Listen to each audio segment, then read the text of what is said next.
కుటుంబ విలువలను, మానవతా విలువలను, మనిషి యొక్క గొప్పతనాన్ని, ఔన్నత్యాన్ని మనిషి విస్మరిస్తుండు.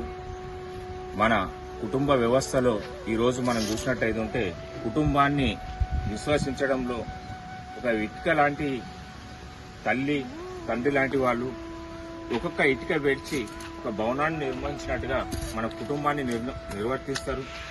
అలాంటిది వాళ్ళ జీవితం అంతా ఎంత సుఖంగా, ఎంత సంతోషంగా, ఎన్ని కష్టాలతోటి జీవితం గడిచినా వృద్ధాప్యానికి వచ్చినా చాలా ఇబ్బందులు పడుతుండ్రు, నిరాధారణకు గురైతుండ్రు. పిల్లలు ఎవరు వాళ్ళని సరిగా పలకరించట్లేదు, ఆర్థికంగా ఇబ్బందులు పెడుతుండ్రు, తర్వాత మానసికంగా కూడా ఇబ్బంది పెడుతుండ్రు.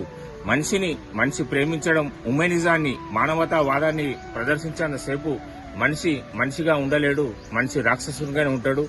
దయచేసి పెద్దలను గౌరవించండి, వాళ్లతోటి ప్రయాణించండి, స్నేహరూపకంగా మెదలండి. వాళ్ళు మళ్లీ మనకు దూరమైతే మళ్లీ రాలేవు. వచ్చినప్పుడే వాళ్ళందరితోటి ఉన్నప్పుడే వాళ్ళతోటి సాంగత్యం మనం కొనసాగించాలి. దయచేసి వాళ్ళని సంతోషపరచండి. ఈ రోజు ఎవరిని కదిలించిన కన్నీళ్లే. బాల్యం, యవ్వనం, వృద్ధాప్యం, ఈ 3 దశలు సంతోషంగా గడిపినప్పుడే మనిషి పరిపూర్ణుడైతాడు. ఈ 3 దశలల్లా మనము వాళ్లతో సహకరించి ప్రయాణించినప్పుడే ఈ దేశం గాని, ఈ కుటుంబం గాని సుసంపన్నమైతది.